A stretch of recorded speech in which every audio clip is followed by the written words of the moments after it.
Sebenarnya Gus, saya ini bukan kiai, saya ini masih nyantri.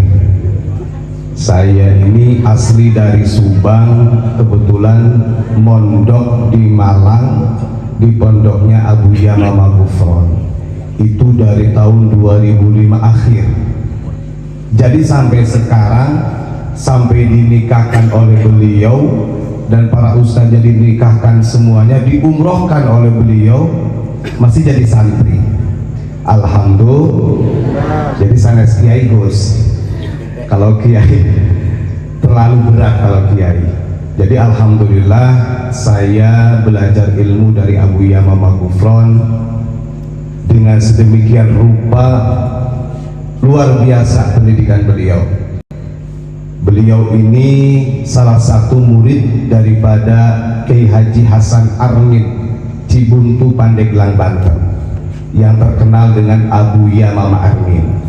Jadi Abuya Mama Gufron punya guru Abuya Mama Armin atau Kiai Haji Hasan Armin. Kiai Haji Hasan Armin punya guru namanya Syekh Ahmad Asnawi Caringin, Labuan, Banten. Syekh Ahmad Asnawi Caringin punya guru namanya Syekh Abdul Karim, Banten. Syekh Abdul Karim, Banten punya guru Syekh Nawawi, Banten. Nah ini kalau sanad ilmu sudah sampai kepada Syekh Nawawi, Banten, maka barang tentu ilmu ini ittisal, nyampe kepada baginda Rasulullah Shallallahu Alaihi Wasallam. Makanya saya alhamdulillah ketika saya punya guru yang nasab, yang sanad ilmunya sampai kepada baginda Rasul. Artinya kalau kita punya guru yang sanadnya kepada Rasul, yang nyambung ya, bukan seperti Ba'alawi yang terverifikasi, kita jangan takut masuk neraka. Artinya akan ada orang yang bertanggung jawab. Kita punya guru, guru punya guru sampai kepada baginda Rasul yang namanya Shahibus Syafa'ah. Kanjeng Nabi lah yang nanti akan menolong kita walaupun sedemikian banyaknya dosa kita. Yang terpenting tadi kata Gus Abbas, ittirab bidzunubikum. Kita menyadari, mengakui bahwa kita adalah orang yang banyak dosa. Catatannya satu, jangan menyalahkan orang lain, apalagi menyalahkan Allah Subhanahu wa Ta'ala. Sebenarnya pada malam hari ini saya tidak akan banyak, karena nanti akan lebih banyak disampaikan oleh Abuya Mama Gufron tadi mengenai tentang silsilatul masyayikh, mata rantai guru. Jadi panjenengan monggo, barangkali ada yang belum pernah ziarah ke Cibuntu, di situ ada makbarahnya Abuya Hasan Armin. Sedikit saya ceritakan, banyak orang Indonesia termasuk dari pengurus PBNU yang menafikan perjuangan Abuya Mama Armin. Bagaimana tidak? Di dalam catatan Babat Banten, kadang-kadang wong Banten dewek, kata orang sini, itu gak ngerti sejarahnya. Betapa perjuangan Abuya Mama Armin yang pada waktu itu beliau ditugaskan oleh Syekh Nawawi Banten untuk mengusir penjajah yang namanya bangsa Arab Kut-Kut di Madinatul Munawwarah. Pernah mendengar bangsa Arab Kut-Kut? Belum. Tuh, karena kita mah banyak yang tidak tahu sejarah. Saya bersama Abuya Mama Gufron pernah ngobrol bersama orang-orang struktur yang ada di PBNU, gak ngerti juga sejarah itu. Maka kalau ketika Abuya Mama Gufron dan santri-santrinya lantang menjaga marwah ulama Nusantara, karena kami mempunyai manuskrip yang sangat luar biasa dan dipegang oleh Abuya Mama Gufron. Saya ceritakan, bangsa Arab Kut-Kut ini indikasi dan sangat berafiliasi. Dulu itu di tanah Hijaz, kita tahu yang diangkat sebagai Sayyidul Ulama Il-Hijaz itu orang Yaman atau orang Nusantara? Siapa beliau? Syekh Nawawi Banten. Beliau adalah iktimadnya seluruh ulama sedunia, sehingga beliau punya jabatan pangkat yang disebut dengan Sayyidul Ulama Hijaz. Pada tahun 1923 ini terjadi di tanah Hijaz, wabil khusus di Madinatul Munawwarah. Ada pemberontakan dari bangsa Arab Kut-Kut yang akidahnya, ngapunten, kembali lagi, kalau sekarang itu sudah bertransformasi Pak. Akidahnya ini cikal bakalnya Syiah, akidahnya cikal bakalnya HTI, akidahnya itu udah jauh berbeda dengan seperti yang dibawa oleh klan Ba'alwi. Apa yang dilakukan oleh Syekh Nawawi Banten? Berupaya untuk menjaga Hijaz pada waktu itu. Syekh Nawawi Banten memerintahkan salah satu muridnya dari sekian banyak murid, Kiai Haji Hasan Armin atau Abu Yamamah Armin, yang menjadi guru beliau Abu Yamamah Gufron, diperintahkan untuk menjadi komandan perang bangsa Arab Kut-Kut pada waktu itu. Bayangkan Bu, Pak, di zaman itu, ini sebelum terjadi Komite Hijaz, kita kalau membongkar sejarah NU, ketika bahwa Hasbullah yang dari Jombang, dari Surabaya memimpin Komite Hijaz, jauh-jauh hari Abu Yamamah Armin sudah memberantas bangsa Arab Kut-Kut pada waktu itu. Kita buktikan sejarahnya. Abu Yamamah Armin ditunjuk pada waktu itu oleh Gubernur Madinah untuk menjadi panglima perang bangsa Arab Kut-Kut melawan bangsa Arab Kut-Kut. Karena bangsa Arab Kut-Kut ini mengklaim, nah ini ada kesamaan. Itu ada dalam sejarah tanah Banten. Dan saya yakin banyak yang belum punya. Kebetulan saya diberikan kesempatan oleh Abu ya untuk membaca, jadi saya hafal. Jadi bukan hal ini, bukan hurufat. Beda ceritanya, beda dengan yang sono, yang sebelah. Beda. Ini asli, dia son. Tulisannya ada. Beliau memimpin pasukan berapa Pak? 40 orang. 41 bersama Abu Yamamah Armin. Coba bayangkan, perang yang terjadi di Madinatul Munawwarah, lokasi perangnya berada di Jabal Uhud. Itu dicatat dalam sejarah. Dan itu perang kontak fisik, bukan perang medsos, bukan perang sihir, tapi kontak fisik. Dari 41 orang, ketika Abu Yamamah Armin ini memimpin bangsa Arab Kut-Kut, alhamdulillah, biidznillah, dengan ridhonya Syekh Nawawi Banten mampu memperak-perandakan bangsa Arab Kut-Kut pada waktu itu. Dan yang gugur satu, bayangkan, pasukannya yang dipimpin Abu Yamamah Armin 41, mereka ratusan bahkan ribuan, yang gugur dari pasukan Abu Yamamah Armin cuma satu. Hebat apa hebat? Berkaromah apa tidak?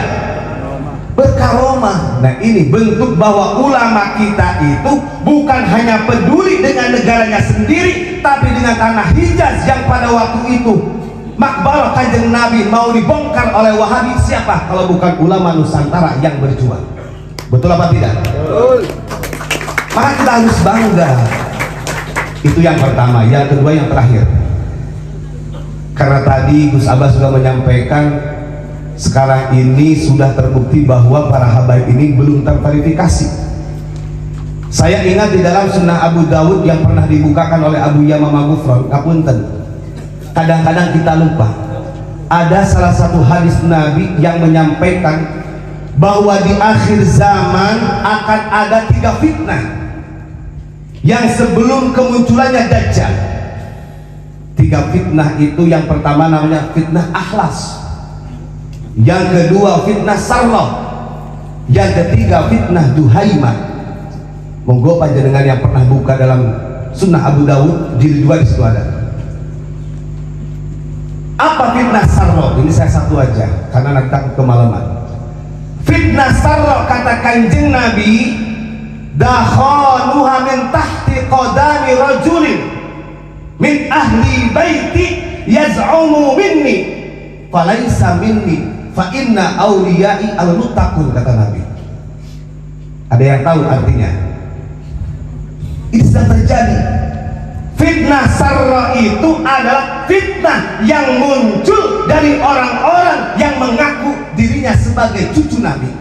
Falaysa minni, kata Nabi, padahal mereka bukan cucuku.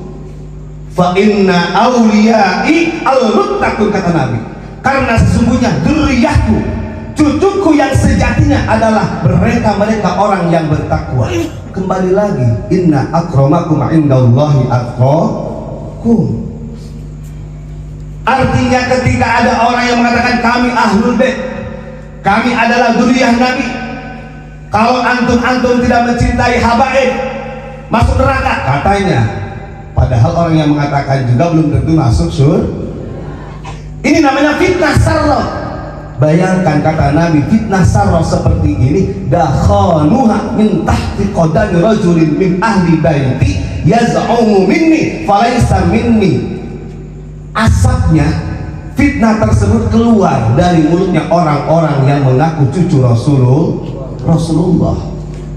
Bahkan kami termasuk Abu Yamamah Gufron, pondok kami pernah ada orang yang mengatakan wah ini pembenci ahlul bait.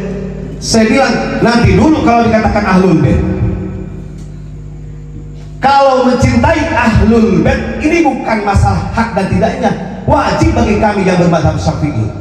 Karena di dalam I'anatul Talibin, karena Syekh Abu Bakar Sabto dijelaskan ya ala baiti Rasulillah hubbukum fardhu minallah. Tapi bukan ente yang mengaku cucu Nabi. Ngapunten, ini perlu penegasan.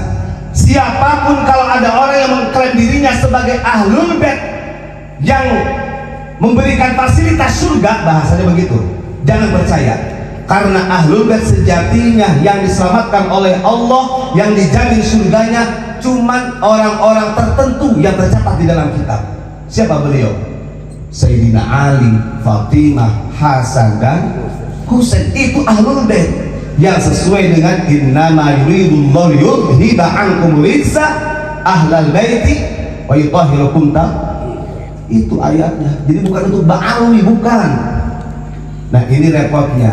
Makanya sebenarnya kita harus lebih hati-hati dan kita tidak ada kebencian kepada mereka. Ini kalau mau saya cerita 2014, monggo mau di-share kemana? 2014 para habaib se-Asia Tenggara itu datang kepada Abu Yamamah Gufron. Kita punya dokumennya. 2014 para habaib ini datang ke pondok beliau yang ada di Malang, namanya Pondok Unik, Bu. Jadi Unik itu singkatan Ulin Nuril Islamil Qayyidi, yang artinya orang-orang yang mempunyai cahaya Islam yang kokoh.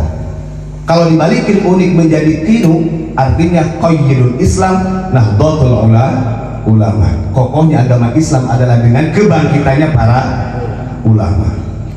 Datang 2014 itu karena pada waktu itu dikomando oleh salah satu habaib yang namanya Habib Muhammad bin Ali As-Segal, yang sebagai ketua asosiasi para habaib. Apa yang dilakukan mereka ketika di Pondok Unik? Satu, minta ijazah kepada Abu Yamamah Gufron. Ngapunten, orang kan di Indonesia ini sangat wah ketika ada Habib Umar bin Hafid. Beliau orang alim, betul. Ini terlepas di dalam masalah nasab. Mutarjimnya, ini perlu catat, mutarjimnya Habib Saleh Al-Jufri itu kalau ada apa-apa itu namanya kepada Abu Ya. Sampai dini hari, serius nih. Artinya ini adalah sebagai bukti bahwa ketika ada orang-orang yang sedang berjuang untuk meluruskan sejarah yang sudah dibelokkan oleh Ba'alwi, tetap di sini kita secara ukhuwah insaniyah tidak ada kebencian, nggak ada. Logikanya Abu Yamamah Gufron ini punya program setiap bulan itu membagikan beras, termasuk di Ampel Surabaya. Ngertos Ampel? Di Ampel itu hampir banyak orang Arab. Logikanya andai kata Abu Yamamah Gufron ini benci kepada orang-orang yang rasnya Arab atau riba alwi, gak mungkin kebagian berasnya, tetap dibagi. Karena secara ukhuwah insaniyah kita tidak ada masalah. Ini adalah kajian ilmiah dan sejarah ini harus disampaikan kepada publik. Jangan sampai 10 tahun, 20 tahun yang akan datang bukan hanya jadi budak kita, akan menjadi keset. Na'udzubillahi min dzalik. Begitu saja yang saya sampaikan, Gus, tidak banyak lebar. Jadi fitnah sarro harus hati-hati. Yang selanjutnya akan langsung disambung oleh guru kita Abu Yamamah Ghufran Al-Bantani. Shallallahu alaihi Nabi Muhammad.